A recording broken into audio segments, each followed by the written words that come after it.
This is WWE superstar Drew McIntyre, and you're listening to the WWE Podcast. The champ is the one that everybody wants, me. It's going to WrestleMania. Claymore! Austin 316 says I just whipped your ass. This is my iron. You're going to acknowledge me. Welcome to the Monday Night Raw review. It's Tuesday. It's April 8th. It's 2025. Less than 2 weeks until WrestleMania. And last night, we saw interesting twists and turns in some of the stories. One very predictable turn in the triple threat finally being announced officially for the Women's Championship, the WWE Women's World Championship, to be specific. So that was nothing that was really surprising. The boos continue for Bianca Belair, yet the racism cries continue for those of you on social media who are just delusional in thinking that this is the only reason people could boo Bianca. But we'll talk about that in a little bit, and we'll talk about the other segments as well. The New Day had a World Tag Team Championship matchup. Lyra Valkyria took on Bayley for the Women's Intercontinental Championship. But before we dive into all of the Monday Night Raw goings-on, I want to give a shout-out to our latest patron, Andrew Lucido. Thank you for joining us here on the WWE Podcast. I hope you enjoy your listening experience. And a good time to do that is right now, as we are offering a 1-week free trial for both Apple and Patreon. If you want to give us a try before WrestleMania is upon us, I highly encourage you to do so. It doesn't cost you a thing. And guess what? You get everything ad-free for a week.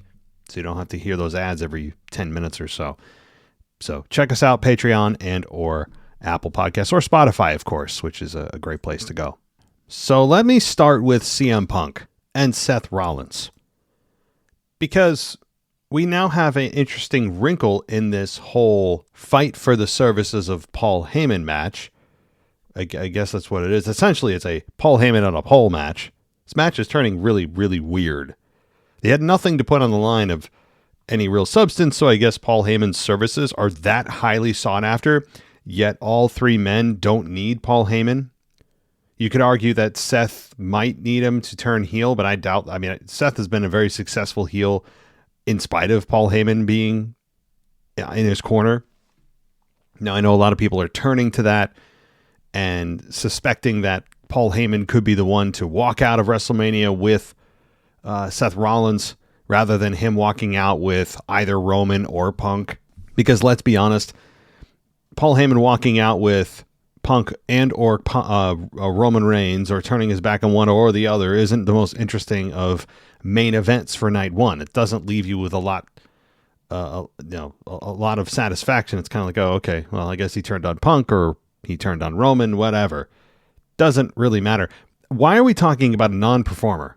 Non-wrestler. I love Paul Heyman. He's a legend in the business, a true legend. But this is what's on the line, guys. Perhaps something changes last second, but this is what's on the line: is who gets to play tickle with, have a tickle fight with Paul Heyman. That's it. I don't particularly understand what the big deal is about this. Why everyone's fighting over a 60-plus-year-old man. I understand his value of him being able to cut promos and sell the audience on anything. I understand that, but these aren't guys that are rookies. They are all established veterans, Hall of Famers in their own rights. All of them. Nobody needs Heyman. And even if Seth Rollins walks out with Paul Heyman, okay. So now what? What does that mean? And what's the payoff of that? Is Roman and Punk gonna team up to try to get their hands on Paul Heyman, a 60-plus-year-old man? Like, are we really gonna go there where they're trying to hunt down Paul Heyman? There's no match. You can't lead that to a match. So I just don't. I don't know. I know there's also these rumors too of this super faction of Seth and Drew and Rock coming out of WrestleMania. That would be much more interesting. Perhaps The Rock does somehow get involved, someone we're not thinking of, even though, again, nothing's really on the line here at all. When you think about it, nothing's on the line. Now, we have Seth Rollins this week on Raw get in a brawl with Punk, as he does seemingly every Raw, and then stomp Punk,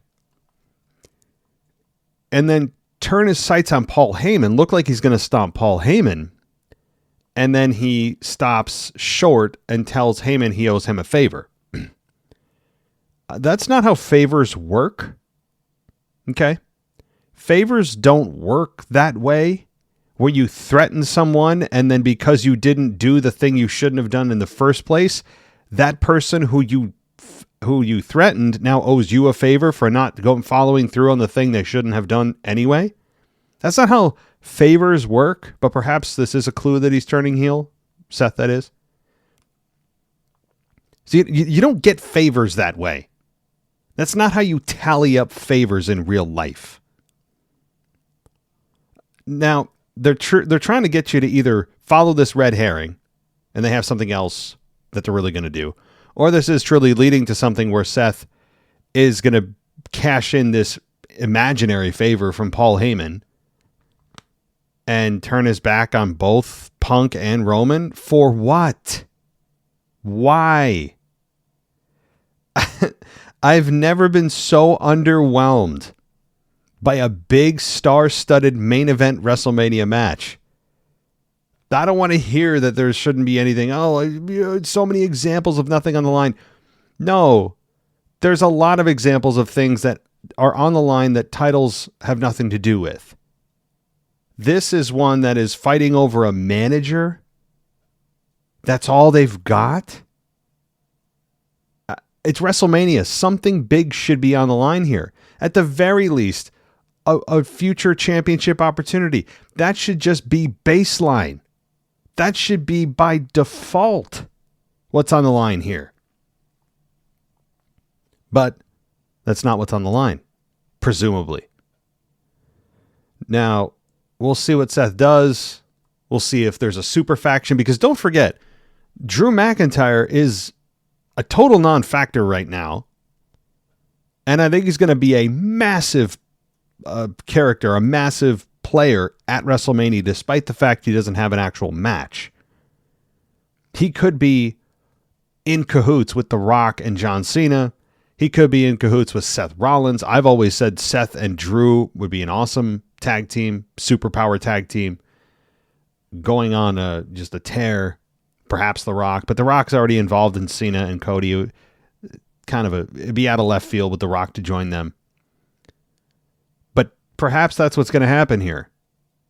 Perhaps that's what's going to happen here is we get a Drew McIntyre interference. Now, Drew could be not involved in the night one main event, but rather involved in night two main event to then join with The Rock rather than join Seth to help Seth win the match. That, again, doesn't mean anything. So Drew, either way, I think is getting involved in one main event or the other. So don't sleep on Drew McIntyre. And I know there's also talk of Rusev. I know Rusev has been re-signed.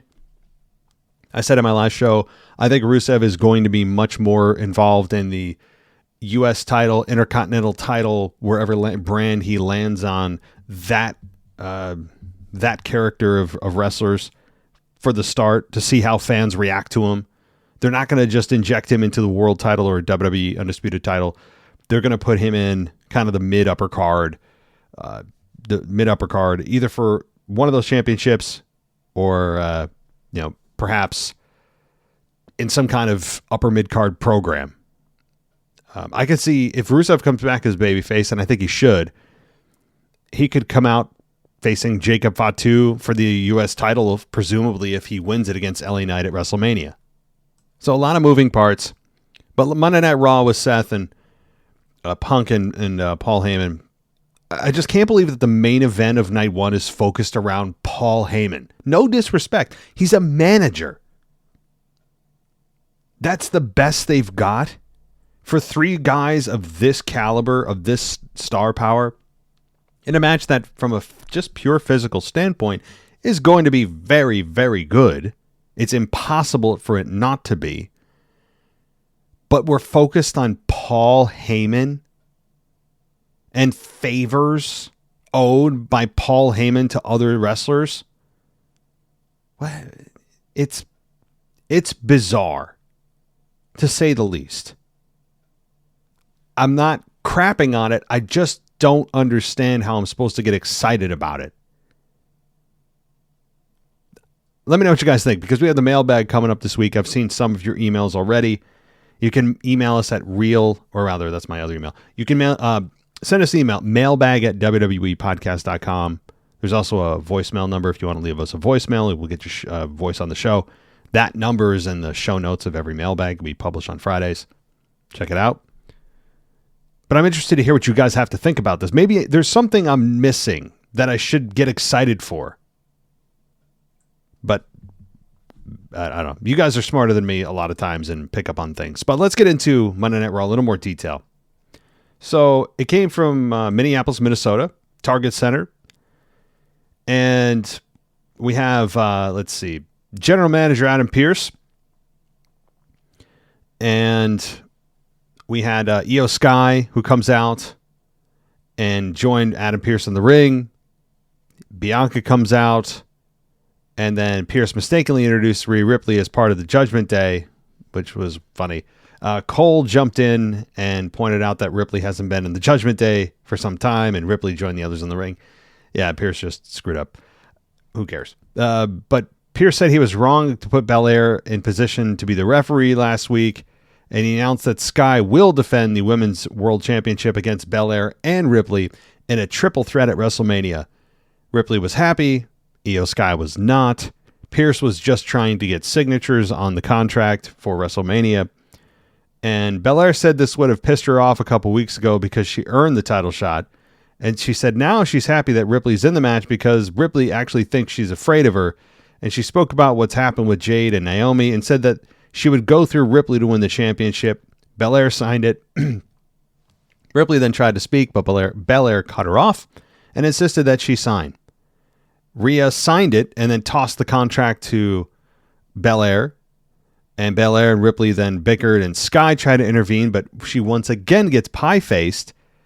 Sky was about to leave and then ends up hitting Ripley with a springboard missile dropkick that sent Ripley into Belair. That was a nasty kick, a real kick. And Rhea put up some pictures on Instagram, I think it was, of her face from that kick, because you could see the whiplash.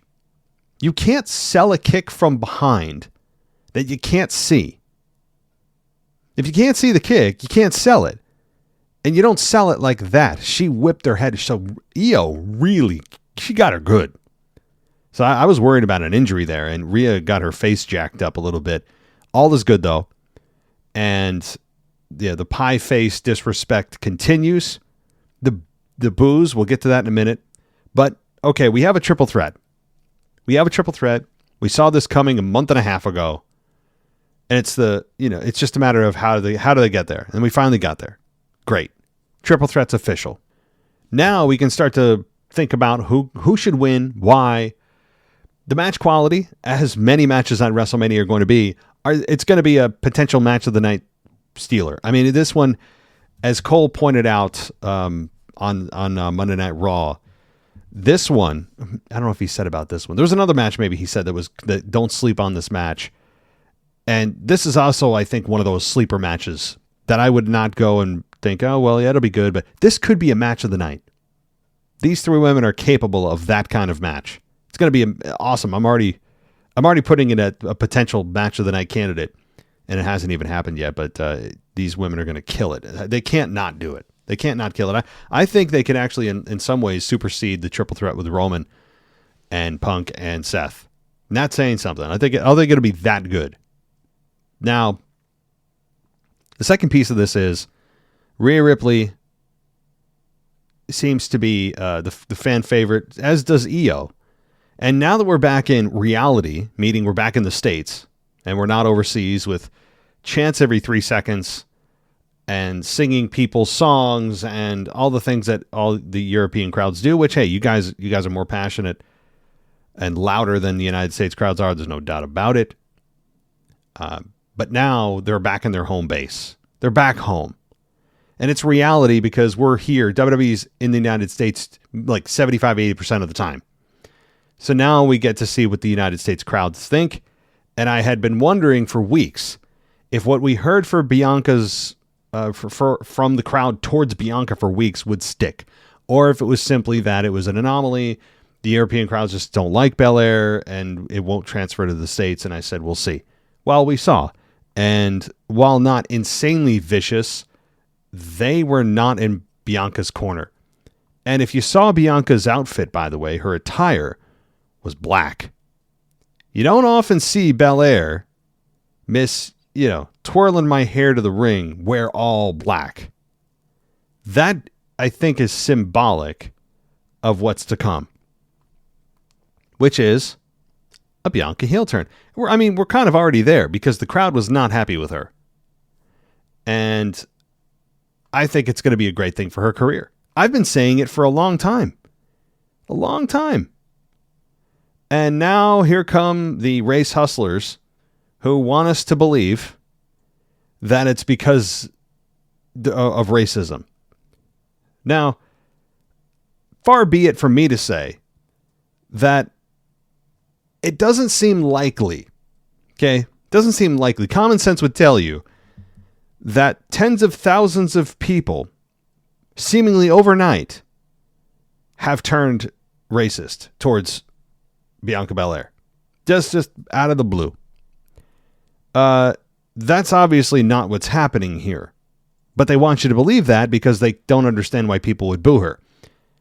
Also, Bianca Belair has been very successful as a babyface. Fans have loved her for a very long time. Bianca's been a babyface for 5 years. And only recently have they decided, you know what? We're kind of sick of you. We want you to turn bad. We don't like you. That's a compliment. These people that are on social media trying to claim that Bianca is, being booed because of her skin color have their own political agendas. And they want you to buy into those. And they have no other explanations. They can't come to terms with reality. Okay, reality is she's being booed because her character is stale. And they want to change. We've seen it time and again for decades. This is how professional wrestling works. This is how it works. Unless you're trying to sell me to believe that racists are secretly getting together and buying up all of the wrestling tickets when they go on sale, all the Raw tickets when they go on sale, the PLE tickets, and when Bianca comes out, they all collectively agree to boo Bianca because she's not white. That's what I'm essentially being told that I should be believing by a lot of people on social media who just have no grasp of real reality. So, wanted to touch on that. This is a compliment. What would be worse is if Bianca wasn't getting any reaction at all. If the fans were just not giving a damn about her, not reacting at all, that would be worse. That's how you disrespect a wrestler, or at least the character presentation of that wrestler. You just don't say anything, don't do anything.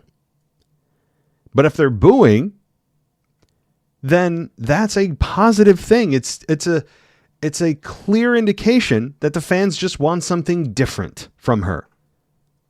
And she's been a babyface for 5 years. Half a decade. And they're ready for a change. And they're not ready to embrace her as their women's champion anymore. They're in love with Io. They're in love with Rhea. And I think it's as simple as that. So, let's move on. And we'll talk about, let's see, there's more tension with Balor and Dom, which is, of course, going to eventually break down. And let's see, we have Lyra Valkyria take on Bayley for the Women's Intercontinental Championship. The match This was really good. 13 minutes and 25 seconds with Bayley losing to Lyra Valkyria. And we had Cole call it an instant classic. I don't know about that. That may be a little bit overboard, but it was very good. I wouldn't mind seeing these two hook it up again. Bayley losing was a surprise to no one. Is it safe to say that we've probably seen Bayley's last title run? At least women's world or WWE Women's Championship. It's possible she wins an Intercontinental U.S. title. Maybe she moves over to SmackDown, faces Chelsea Green. All that. It's very possible, but I think it may be safe to say, sadly, that Bayley has seen her best days in WWE already. In terms of being a top focal point for the company. Is it safe to say that now? I don't know. Perhaps. But she's still capable of putting on an awesome match, and credit to Lyra, who just killed it in tandem with Bayley. Bayley, no shame in losing here. No shame in losing to Lyra, because we all understand where Bayley's at right now. All right, we had Bert Kreischer being interviewed in the backstage area by Kathy Kelly, and he was going to promote his new Netflix special, but he was interrupted by American Made, Chad Gable, Julius Creed, Brutus, and Ivy Nile, and Gable assumed that Kreischer was a fan. And Kreischer apologized and said he didn't come to see Gable. And Alpha Academy come in, and Otis ripped off his shirt, and Kreischer did the same. So, yeah, if you didn't know, Bert Kreischer is the dude that has a beer gut and does stand-up. That's his whole thing. He's got the dad bod on, out in the open, maximum dad bod activated, I guess, is his thing. And that's that. I'd say I'm not a massive Bert Kreischer fan. I don't know. I understand what he's doing is unique, and this is really more about his stand-up than wrestling, but some of his jokes are decent. But I think comedy itself is a dying breed, because a lot of what made comedy great is, things that people would say that in any other context would be considered incredibly offensive, but you're able to say it in a way on stage that is, just kind of endearing or situationally funny. And we're losing that today, I think. And I don't know. I think Bert, he's okay, in my opinion. I know some of you may be big fans, but let's continue. So we then have AJ Styles interviewed backstage by Jackie Redmond. He spoke about embarrassing Logan Paul at WrestleMania. And Karrion Kross, he's still here, and Scarlett show up. That led to Kross asking Styles who was embarrassed last week, and Styles asked Kross what he wants. Kross said they need Styles, the Styles who will get the job done. And he said that they need Styles because if he loses, then, quote, we all lose. And Styles said if Kross wants that version of him, he'll have to talk to Adam Pearce about having a match with Kross on next week's show. All right, Dragon Lee, Joaquin Wilde, and Cruz del Toro with Rey Mysterio took on El Grande Americano, Julius, and Brutus Creed with Ivy Nile in tow. This match was 10 minutes long with El Grande Americano, Julius Creed, and Brutus Creed beating Dragon Lee, Joaquin Wilde, and Cruz del Toro in, as I said, 10 minutes. The finish of this was Ivy passing an object to Grande Americano. He put it in his mask. Cole questioned if it was a piece of metal, and he went to the top rope. Ray confronted him. He was headbutted. Ray fell to the floor, and then Lee joined Americano on the ropes and teased going after his mask, but Americano headbutted him and performed a top rope headbutt and got the victory. So this piece of metal in his mask is to protect himself, not to be used as a weapon, of course. And it's just fun. It's good. I mean, I do wonder how long they can keep this Grande Americano thing going. It has a shelf life, like everything else. I do wonder what the end game is. There probably isn't one in mind. Eventually, maybe he'll be revealed as Chad Gable, or they'll eventually book a Chad Gable versus Grande Americano match, and they'll have someone else be Grande Americano. That way, he could say that, look, it's not me. How can it be me? I can't wrestle myself, and it's somebody else under the mask. That's probably what they'll get to.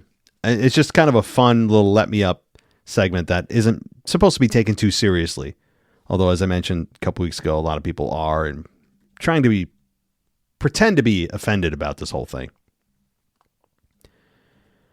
So then we have WrestleMania After Dark tickets that were hyped up by Cole, and highlights of last week: Gunther destroying Jimmy Uso while Jey Uso was zip tied to the middle rope.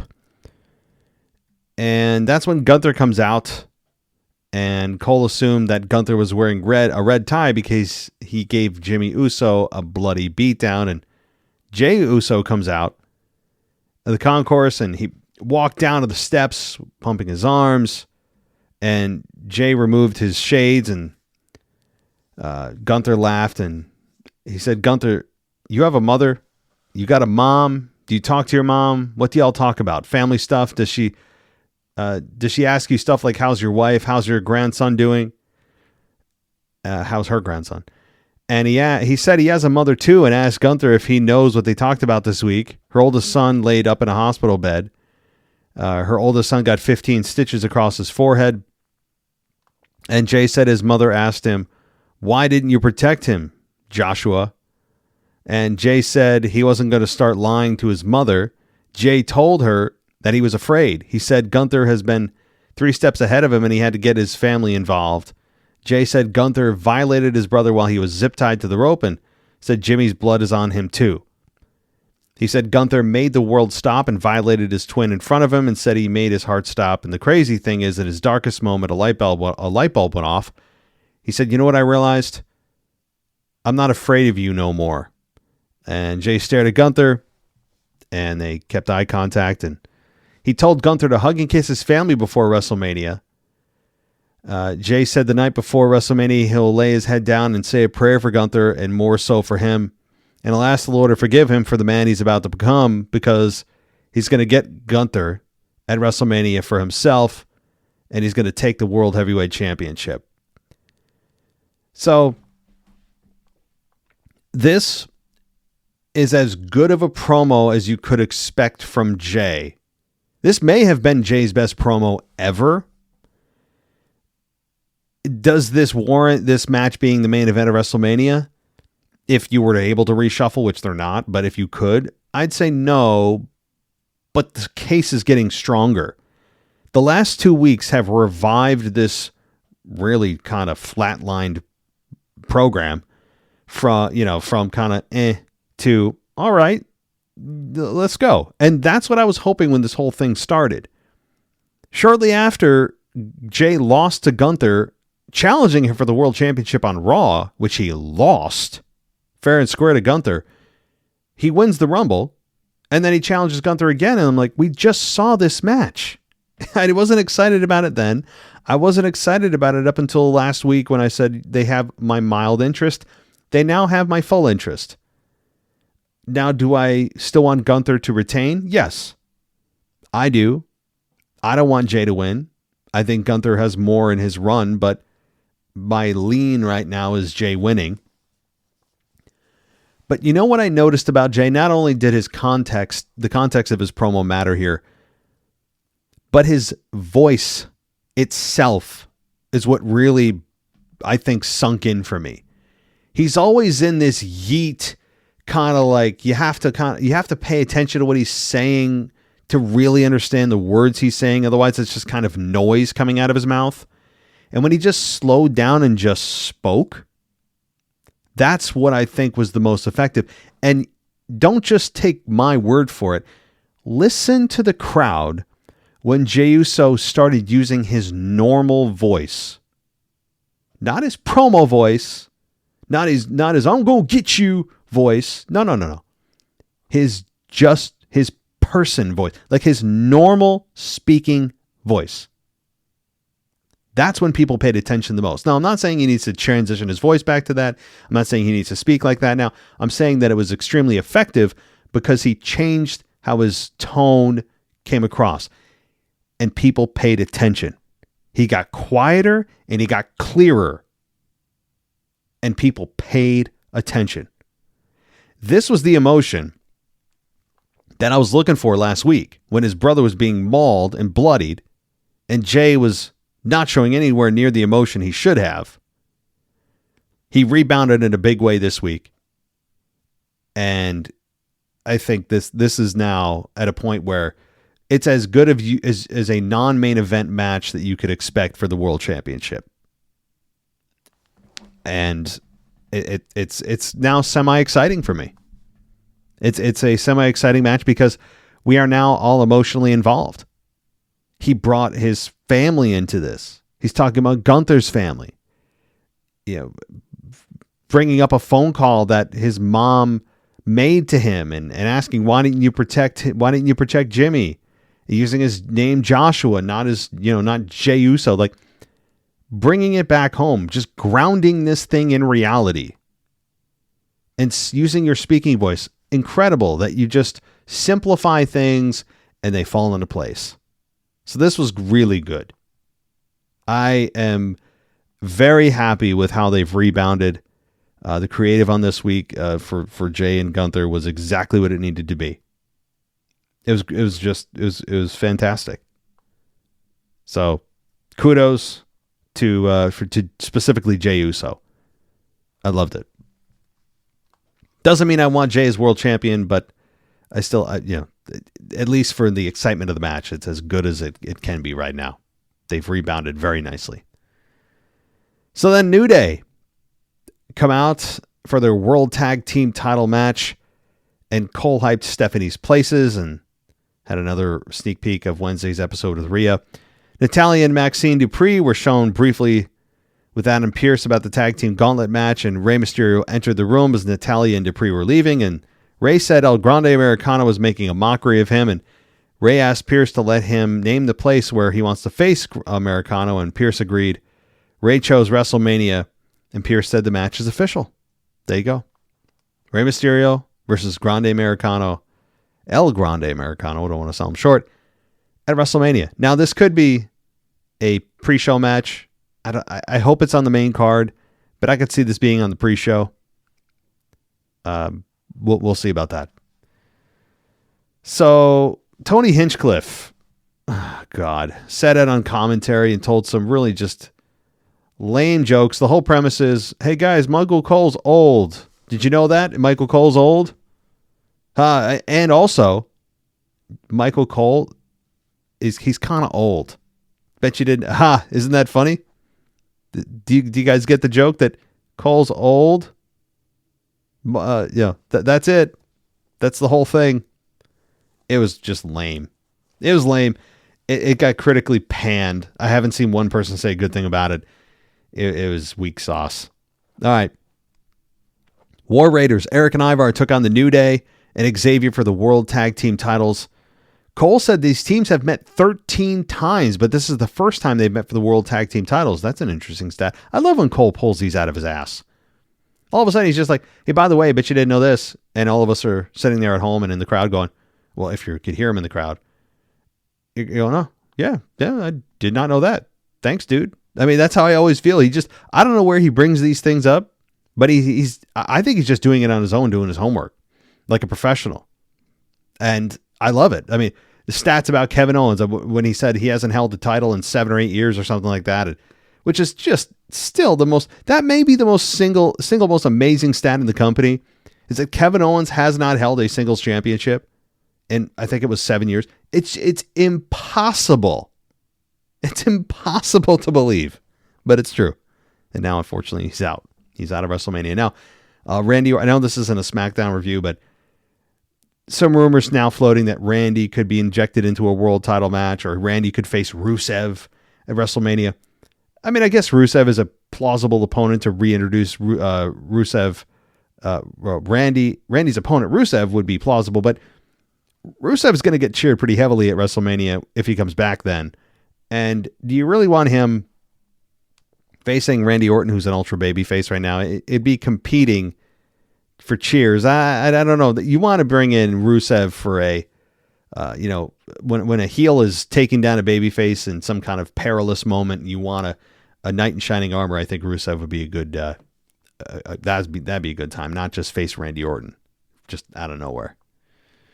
So let's see. We have this match go 7 minutes and 45 seconds with the New Day defeating the War Raiders, but only by DQ. So no change of championships here.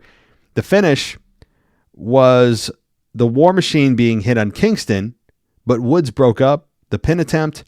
Eric threw Woods out of the ring. He returned with a chair and ended up playing tug of war with Ivar, and then Woods released the chair, and the referee saw him, and Ivar jabbed Woods and got the DQ finish. So the New Day win, but because of the chair. And after the match, Ivar was complaining to the ref, and Kingston picked up the chair and slammed it over the back of Ivar, and Cole told the story that Kingston targeted Ivar's neck with the chair shot, and Kingston wedged the chair between the ropes in the corner, and then Woods ran Ivar into the chair. And Woods set up the chair in the middle of the ring and pulled Eric's head through it. Kingston went for a top move, but the refs and producers ran out and broke things up. And so we have nice heat here for the New Day. And Hinchcliffe was awful on commentary. Hinchcliffe said he loved it. Cole thanked Hinchcliffe, who said they would have, quote, so much fun at the roast. I mean, I never want to see him ever again on commentary or really on any WWE programming. He was toxic to the commentary table. He did not come across appealing in any way. There were no laughs to be had. He is a poison to professional wrestling. Get him off. Never want to hear from him again. Just his demeanor, his jokes were bad. Get him out. Anyway. So this was, again, the timing was bad because what you're trying to do is put heat on the New Day, but you have this goofball trying to say it's great stuff on commentary. But this was still good because it sets up more heat for New Day, yes, and potentially the return of Big E. We keep thinking about it, talking about it, wondering about it. I think that would be a perfect time for Big E at WrestleMania. In some way or fashion or form for Big E to make a return and take down his buddies. So we have then the third hour here of Monday Night Raw. And let's see here. We have Penta take on Dominic Mysterio. Penta beats Dom in 9 minutes. And the finish was Penta using the sacrifice and the Penta driver for the victory. But after the match, this is where it gets nuts. So Carlito attacks Penta, gives him the backstabber. That's when Braun Breaker's music hits. Crowd was very positive towards Braun Breaker.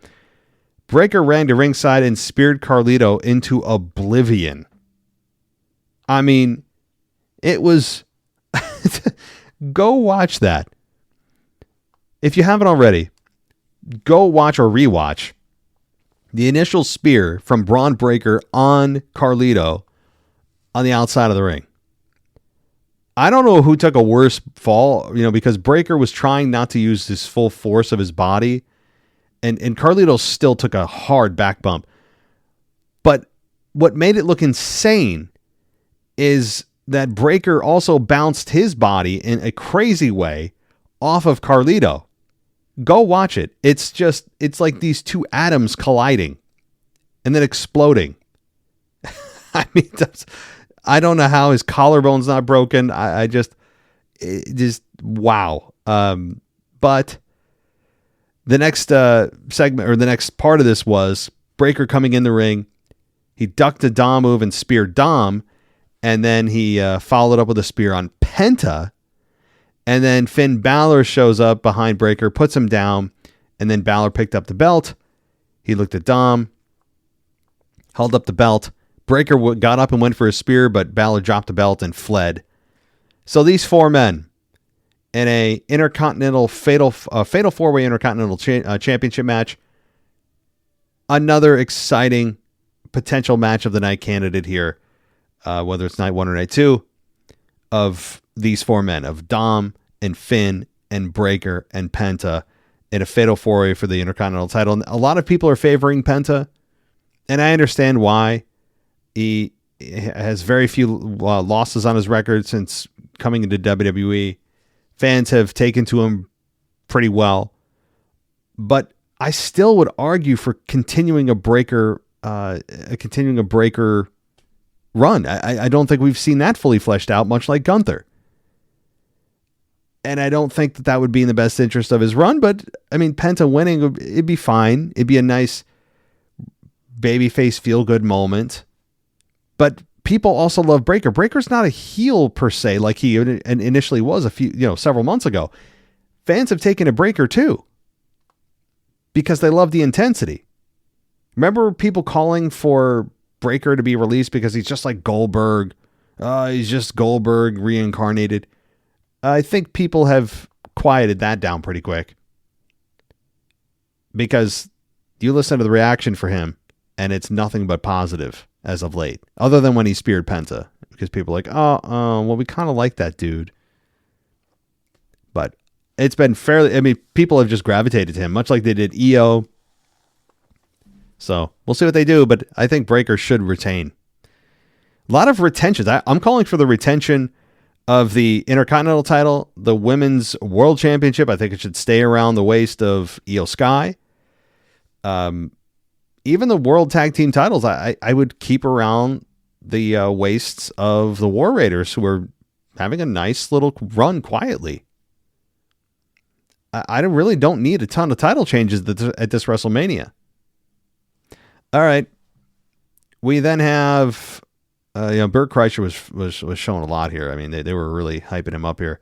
But we have then the next match is hyped for next week's Raw in Sacramento. AJ Styles versus Karrion Kross, and an appearance by Roman Reigns. So Roman Reigns is going to be on Monday Night Raw next week. And a graphic noted that this will be the 11th time that Roman Reigns has been involved in the WrestleMania main event. That's just crazy. Paul Heyman was shown walking through the backstage area, while Cole reminded viewers that Heyman will be in CM Punk's corner at WrestleMania. And let's see here. Paul Heyman was in the ring. We already talked about all this. And this again, I don't know if, circling back to the beginning conversation here, if this is something to just confuse fans, to get them thinking about something else other than just who does Heyman walk out with? Does he walk out with Heyman or Roman? Does he walk out with Punk? But now fans are like, oh, maybe he walks out with Rollins. I don't know what more to say about this program. I mean, the fact that it's all about who who Paul Heyman walks out with at WrestleMania, that's the prize, is kind of mind-blowing. Personally, what I think should happen, if WWE has the balls to do it, is that Paul Heyman doesn't walk out with any of them. He doesn't walk out with Seth. He doesn't walk out with Roman. He doesn't walk out with Punk. You know who he walks out with? And I know a lot of people are probably already going to say, you know where I'm going with this. Brock Lesnar. Now, I haven't heard anything. I think it's highly unlikely. But it would fit the story of prominent men that Paul Heyman has worked with. Other than Seth. He hasn't had a real run with Seth. But you get Brock and Roman and Punk. I mean, you talk about a Paul Heyman trio special. That would just be interesting for Paul Heyman to be back with Brock. Now, Brock's a guy that uniquely needs Paul Heyman in a certain way. Because for a long time, Brock Lesnar didn't want to and wasn't really good at cutting a typical wrestling promo. Paul Heyman would just be his mouthpiece. Brock Lesnar would be paid hundreds of thousands of dollars to stand there and smile most of the time on Raw, or hit an F5 every now and then, never wrestle on TV, only at PLEs, and get paid millions. And good for him. I mean, that's he earned it. He really did at that stage of his career. So in a way, Paul Heyman needed him. Now, when Brock was a babyface and did his own thing and cut his own promos with no script and all that, it was fun. It was fun. I remember that with Roman Reigns and all that. The big tractor being brought in at SummerSlam several years ago. All that was fun. And it was a blast. So I guess you could argue that Brock Lesnar in a way needs Paul Heyman more than any of the guys, but just for being able to cut promos, and if that's a big concern of WWE's, but that's what I would do. I mean, have Brock Lesnar come out, have Paul Heyman. I don't know. Again, it's weird because he's not a competitor. He can't wrestle. He can barely take any kind of bumps, and I don't want him taking bumps. I don't. Even when Paul Heyman's a heel that you want to just punch in the face, and if you have a wrestler who's a babyface threaten Paul Heyman, you actually start to feel sympathy for Paul Heyman and realize that he's this helpless man. And you instantly garner sympathy for him, even if he's a dastardly heel. It's not a good strategy to have a babyface try to chase down Paul Heyman. It's not a good strategy because there's no payoff there. So what I would do is have Paul Heyman ditch all three, give all three the finger, and then have this like mischievous smile on his face, and Brock Lesnar's music hits at the end of that match, and here comes Brock. That's how I'd book it. Now, where you go from there or why, I don't know. I really don't. I mean, I guess you'd have Brock back and people would love it, and you have the Advocate back with the Beast. Now, is that going to happen? Probably not. I don't know if WWE has cleared, or rather all the legal issues with Brock Lesnar have been cleared with all the involvement with Vince and the sex scandal, and was Brock involved with that woman and all that. I don't know. I'm not going to comment on it, but if it has been cleared, bring him back. It'd be fun. All right. Well, that's my crazy theory for WrestleMania. Of course, you guys can give me yours.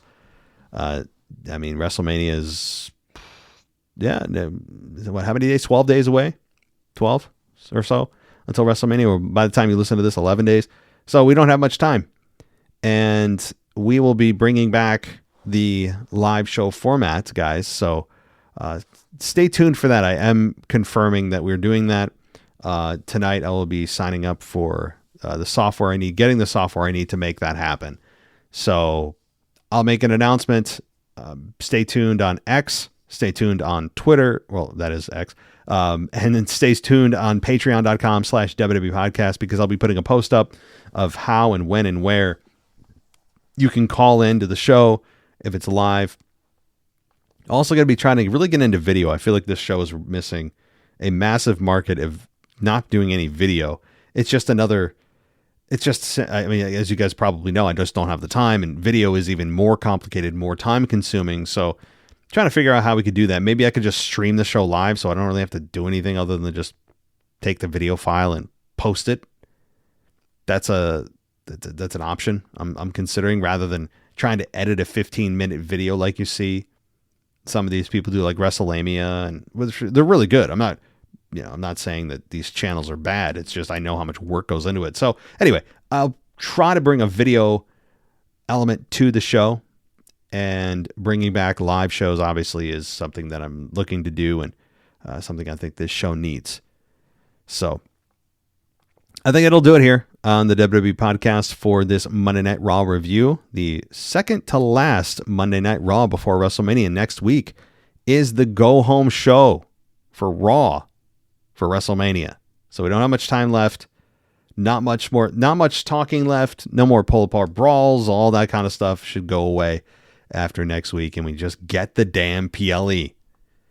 And 2 full nights of it. So that will do it. I will be back on Friday with your mailbag. Feel free to send in questions at mailbag@wwepodcast.com. You can call in. That number is right in the show notes of every mailbag as well. And that'll do it. Thanks so much, everybody. I'll talk to you next time. Thanks for listening to the WWE Podcast. Don't forget to subscribe on your favorite podcast app so you don't miss a show, or head to WWEpodcast.com. And for all of these shows ad-free, head over to patreon.com/WWE Podcast. Until then, we'll see you next time.